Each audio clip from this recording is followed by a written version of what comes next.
নমস্কার, বাঙালি রান্নাঘরে আপনাদের সবাইকে স্বাগত। আজ আমি করব বিহারি চিকেন। বিহারি চিকেন করার জন্য আমি এখানে 1.5 কেজি মাংস নিয়েছি, আর এখানে নেব বেশ খানিকটা কাঁচা পেঁয়াজ দিলাম, আর এখানে দেব বেশ খানিকটা সর্ষের তেল।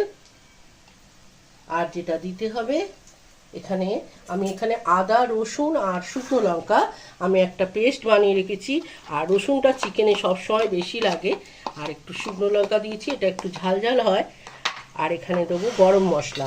গরম মশলার মধ্যে দিয়েছি তেজপাতা, দারচিনি, একটা স্টার, একটা লবঙ্গ আর 4টে ছোটো এলাচ। এগুলো আমি এখন এখানে দিয়ে দিলাম। এবার একে একে সব মশলাগুলো দিয়ে আমি একটা ম্যারিনেট করে রাখবো। এখানে নিয়েছি ধনে গুঁড়ো, এখানে নিয়েছি জিরে গুঁড়ো, এখানে নিয়েছি ঝাল লঙ্কা গুঁড়ো অল্প নিয়েছি, আর নিয়েছি বেশ খানিকটা হলুদ। আর এখানে সব থেকে আর দিতে হবে যেটা, অল্প একটু লবণ দেবো, আর পরে আমি খানিকটা লবণ দেবো। এই দেখুন, এই লবণটা দিলাম। দেওয়ার পর এটাকে আমি ভালো করে মিশিয়ে নেবো। মিশিয়ে আমি এটা ম্যারিনেট করে ওই 15 থেকে 20 মিনিট মতো রেখে দেবো।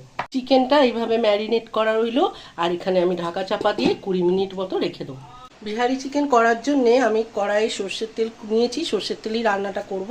আপনারা যদি কেউ সাদা তেলে খান, সাদা তেলে করতে পারেন, তবে সর্ষের তেলে রান্নাটা ভালো হয়। এখানে আমি দিলাম অল্প একটু চিনি, কালারটা ভালো আনার জন্য।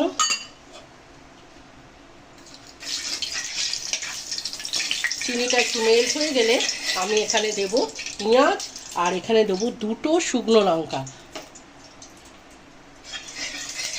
আমি এর মধ্যে দিয়ে দিলাম পেঁয়াজ, দিলাম আর দেবো এই শুকনো লঙ্কা দুটো দিয়ে দিলাম গোটা। এবার আমি পেঁয়াজটা একটু লাল লাল করে ভেজে নেব। বিহারি চিকেন করার জন্য যে পেঁয়াজটা আমি ব্যবহার করেছি, পেঁয়াজটা দেখুন এইভাবে ভাজা হয়ে গেছে। এখন আমি 20 মিনিট ধরে যে ম্যারিনেট করে রেখেছিলাম চিকেনটা, আমি এখন খুলে এই দেখুন এই অবস্থাতে আমি এখন এর মধ্যে পুরোটা দিয়ে দেবো।